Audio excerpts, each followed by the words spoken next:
বোন আমার, 12 বছর 15 বছর বয়সে তুমি কেন বিবাহের পূর্বে আরেকজনকে তোমার শরীর ধরতে দাও? আর যুবক ভাই আমার, কি বলিস কি তুই?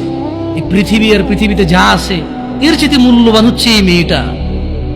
তুই এরকম মূল্যবান একটা জিনিস ওর ধরে ছুঁয়ে তুই ওকে ওর মূল্য কমিয়ে দিবি? এত বড় জুলুম ওর প্রতি তোর!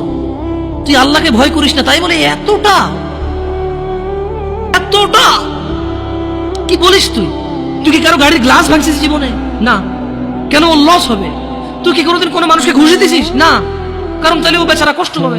তুই কি জীবনে কারো পেটে ছুরি ঢুকাই দিছিস? না। ও মরে যাবে, তাহলে ওর ফ্যামিলি ক্ষতিগ্রস্ত, লসে পড়ে যাবে। তুই কি কারো টাকা মারছিস কোনোদিন? না। তাহলে ওর ফ্যামিলির টাকার কারণে কষ্ট পাবে। তাহলে তুই এত ছোট ছোট বিষয়গুলো খেয়াল রাখিস যে আরেকজনের লস হবে? তাহলে তুই এই মেয়েটার জীবনটাকে তুই কি করলি? তুই পুরো পৃথিবী আর পৃথিবীতে যা আছে সবকিছু বিক্রি করলে যে সম্পদ হবে, সবকিছু অর্জন করলে যে অর্জন হবে, এর চেয়ে মূল্যবান তুই ওকে সতীত্ব থেকে বের করে নিয়ে আসলি। তুই তোর সামান্য ডিজায়ার ফুলফিল করার জন্য, যেটা আল্লাহ তোর জন্য বৈধ করেছে, কবুল বললে তোর বাপের দোষ, আল্লাহর তো দোষ না। তোর বাপের দোষ, সমাজের তো দোষ না। তোর বাপ তোকে বিয়ে করে না ভাই আমার।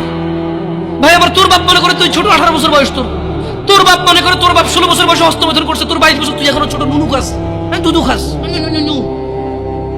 তোর বাপের অজ্ঞতা, ইসলামের দোষ দিবি কেন তুই? এটা তোর বাপ 13 বছর বয়সে চাস্তমান জ্যাঠতমান নিয়ে পালাই গেছে, এরপরে সবাই মিলে ধরে আনছে। এরপর তোর বাপের তোর দাদারা বলছে কলিযুগ শেষ হয়ে গেছে। 20 বছর আগের কথা বলতেছে।